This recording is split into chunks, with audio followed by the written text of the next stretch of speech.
اب اس میں کیا کہا اللہ نے اس آیت میں؟ ہوتی نہیں نماز، فویل للمصلین، فرمایا ان کے منہ پر مار دو ان کی نماز اٹھا کے۔ مردوں کے لیے قرآن پڑھوانے والوں پڑھو اس آیت کو ذرا آنکھیں کھول کے، فرمایا ان کے منہ پہ مارو۔ لوگوں نے پوچھا یا اللہ یہ تو اچھے خاصے نمازی ہیں، نماز کیوں منہ پہ مار دیں؟ فرمایا صرف نماز ہی پڑھتا ہے، غریب کے منہ میں لقمہ، صرف نماز ہی پڑھتا ہے۔ ان کو بتایا نہیں کہ ایک بندہ گھر سے نماز پڑھنے کے لیے چلے اور اپنے باپ کو گالی دے کے آئے، اپنی ماں سے بدتمیزی کر کے آئے، اپنی بیوی کے چہرے پہ تھپڑ مار کے آئے، اپنے بچوں کو گالی دیتا ہو، اس کے پڑوسی اس سے ڈرتے ہوں، تو اب یہ بدبخت نماز نہیں پڑھ رہا، یہ دکھاوا کر رہا ہے۔ اس کے دکھاوے سے اللہ کو کچھ لینا دینا نہیں۔ مسلمانوں کے خلیفہ عمر بن خطاب رضی اللہ تعالیٰ عنہ وہ مسجد میں بیٹھے ہوئے تھے، تو ان کا جو پی اے تھا، پرسنل اسسٹنٹ، جتنے بڑے لوگ ہوتے ہیں نا سارے ہی نہیں خراب ہوتے، کئی بار چمچے خراب کر دیتے ہیں، تو وہ برگلا دیتے ہیں نا۔ تو وہ نماز پڑھنے ایک بندہ آیا، تو اس نے پی اے نے تعریف شروع کر دی، حضرت یہ جو بندہ آیا ہے بڑا کروڑ پتی ہے، بڑا دیندار ہے، بڑا نیک ہے، بڑا نفیس ہے، بڑا یہ ہے، بڑا وہ ہے۔ حضرت کو غصہ آ گیا، ہاتھ اٹھایا، اس کی گردن پہ چپت ماری، فرمایا دوڑ کے جا، یا امیر المومنین کہاں جاؤں؟ فرمایا اس کی اماں کے پاس جانا، اگر اس کی ماں کہتی ہے کہ میرا بیٹا اچھا ہے تو یہ اچھا ہے، اگر ماں کہتی ہے بدماش ہے تو یہ نمازی نہیں، یہ پھر بدماش ہی ہے۔ یہ نماز پڑھے جا رہے، اللہ کے بندے نماز بنی کیوں؟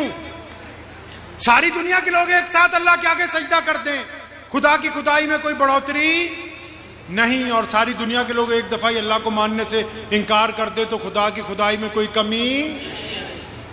تو نماز کیسے پڑھنی ہے؟ یہ جو اوپر والی جیب ہے نا جی، ایک دن ایک لڑکا میرے ساتھ تھا، وہ کہیں دعوت پہ تھے، تو اس نے بادام اٹھا کے اوپر والی جیب میں ڈال لیا۔ اب جب نماز پڑھنے کے لیے سجدہ کیا تو سارے بادام، اگر بادام کی جگہ جیب میں سگریٹ ہوتی تو، کھینی کی پڑیا ہوتی جی، تمباکو ہوتا جیب میں، گر جاتے نا۔ اسی طرح یہ اندر آپ کا دل ہے، اگر اس سجدے میں بھائیوں کی دشمنی ہے، اگر اس سجدے میں کسی جوان کی بیٹی، کسی بیٹی کا نمبر لینے کی دوڑ لگی ہوئی ہے، اگر اس سجدے میں کسی سے ٹھگی مارنے کے ارادے ہیں، اگر اس سجدے میں کسی کی بہن کا حق مار رکھا ہے، تو جب تو سجدہ کرتا ہے نا وہ ساری گندگی سامنے گر جاتی ہے۔ گندگی کے اوپر کیا ہوا سجدہ اللہ کو قبول نہیں ہے۔ باہر کے وضو کے ساتھ اندر کا وضو ضروری ہے۔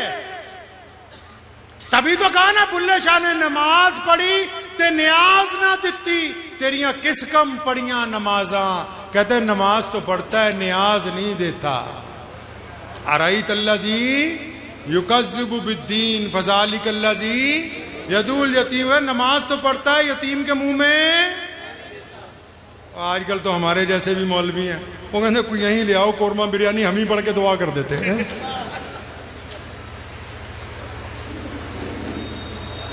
اگر آپ نماز پڑھتے ہیں دوسرے کو نظر نیاز نہیں اللہ کے نام کی، کچھ دے ہی نہیں رہے، تو وہ نماز خراب ہو گئی۔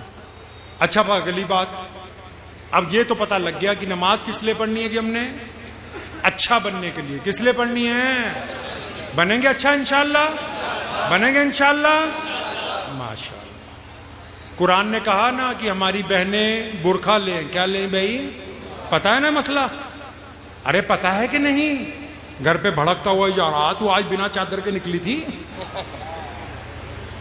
لیکن اسی قرآن پاک میں اسی رب نے کہا کہ میرے محبوب ان مسلمان مردوں کو بتا دو کہ یہ اپنی آنکھیں جھکا کے چلا کریں، ان کو یہ اختیار نہیں دیا گیا یہ کسی کی بیٹی کے اوپر گندی آنکھ کو ڈالنے والے۔ اب یہ تو پتہ لگ گیا نماز اس لیے پڑھنی کہ ہمیں اچھا بننا ہے، تو پھر مسجد کیوں بنائی جی؟